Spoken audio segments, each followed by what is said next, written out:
Bonsoir amis téléspectateurs d'Afrique Sport TV, un plaisir de vous recevoir dans votre journal du soir, le journal du soir d'Afrique Sport qui vous informe juste et vrai. Nous allons débuter avec le sommaire. Après avoir initié ces derniers mois des réflexions au sujet de la création d'une Super Ligue africaine, la Confédération africaine de football a fait savoir que la première édition de cette compétition réunissant les meilleurs clubs du continent va débuter en août 2023.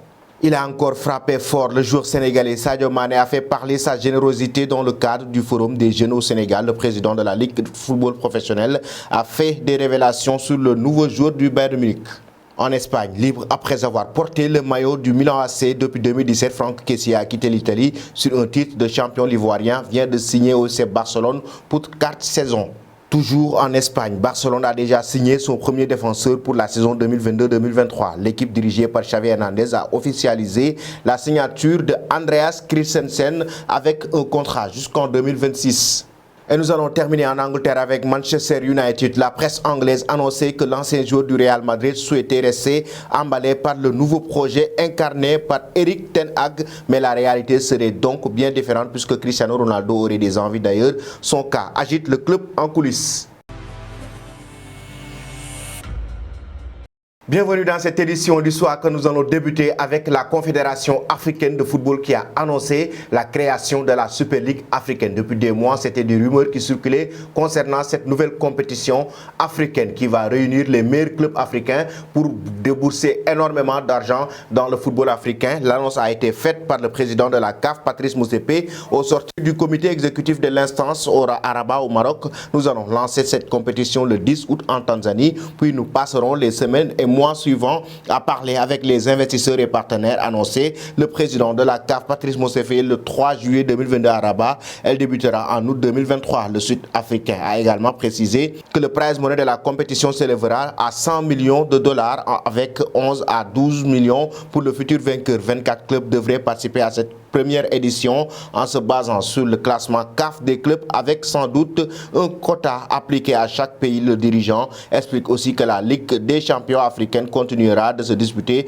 malgré l'introduction de cette nouvelle compétition. Et nous allons maintenant au Sénégal. Sadio Mané a encore fait parler de sa générosité. La star du Bayern Munich a offert une grosse somme à son club formateur Génération Foot en marge du Forum des jeunes au Sénégal. Djibril Wade a fait des révélations. Le président de la Ligue de football professionnel qui a appelé la jeunesse à se procurer des activités génératrices de revenus a fait savoir que le désormais nouveau pensionnaire du Bayern Munich a donné à Génération Foot une somme de 500 millions de francs CFA. Selon lui, l'industrie de la culture et de l'industrie sportive sont des activités importantes pour le développement d'un pays qu'on doit prendre en compte comme la culture, le sport est une activité génératrice. Et pour le cas de Sadio Mané, c'est une idole aujourd'hui. Rien qu'avant-hier, il a donné à Génération Foot une somme de 500 millions de francs CFA et durant sa carrière de footballeur, il a mis 7 milliards au Sénégal. Et nous allons maintenant en Espagne pour parler de Mercato avec le FC Barcelone qui enregistre l'arrivée de Franck Kessié. Le joueur ivoirien en provenance du Milan AC a signé un contrat de 4 ans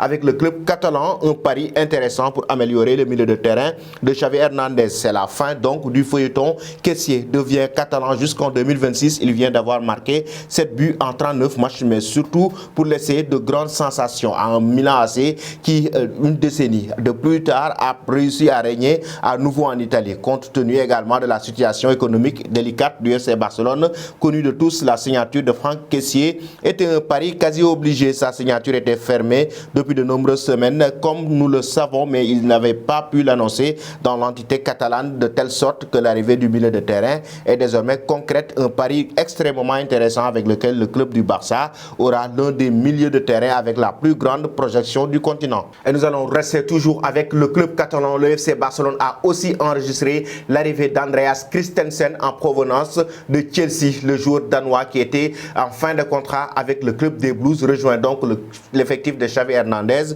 Le Danois rejoint le club catalan sur un transfert gratuit après avoir terminé son contrat le 30 juin dernier avec Chelsea. Les Blues n'ont pas réussi à le retenir. Un joueur important pour eux-mêmes. C'était une signature qui était en préparation depuis plusieurs mois. Depuis le 1er janvier, Christensen a pu négocier avec n'importe quelle équipe qu'il aimait. L'Inter de Milan et le Bayern de Munich le voulaient, mais c'est finalement au Barça qui a remporté la course. Christensen a signé un contrat de 4 ans. Il a rejoint le club catalan composé l'arrivée de Gérard Piqué, Araujo, Eric Garça, Samuel Umtiti et Clément Langlais. En attendant le départ de certains d'entre eux, Andreas Christensen a passé toute sa carrière à jouer pour Chelsea. Il est venu à Londres à l'âge de 17 ans en provenance de Brøndby et de son Danemark natal, et depuis lors, il a grandi à Stamford Bridge. Et nous allons terminer cette édition avec l'avenir de Cristiano Ronaldo, de nouvelles révélations explosives concernant l'avenir du joueur portugais. Actuellement, certains de ses coéquipiers seraient même ravis de le voir partir. Cristiano Ronaldo serait vexé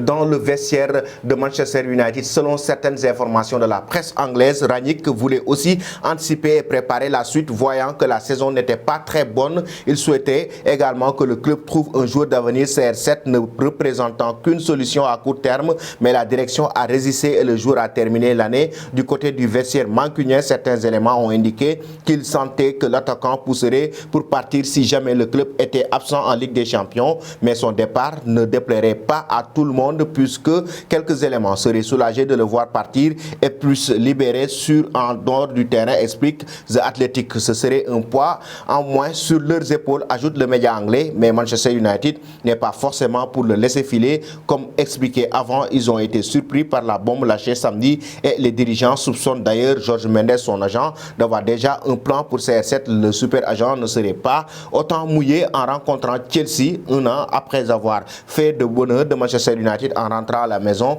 Cristiano Ronaldo pourrait donc bien filer le début d'un long feuilleton. Voilà, chers amis téléspectateurs d'Afrique Sport TV, c'était tout pour votre journal du soir. Avant de vous quitter, la question concernant l'avenir du joueur portugais Ronaldo, doit-il rester à Manchester United ou quitter le club mancunien? En même temps, que pensez-vous des recrues du FC Barcelone, Franck Kessié et Andreas Christensen? Merci et bonne fin de soirée.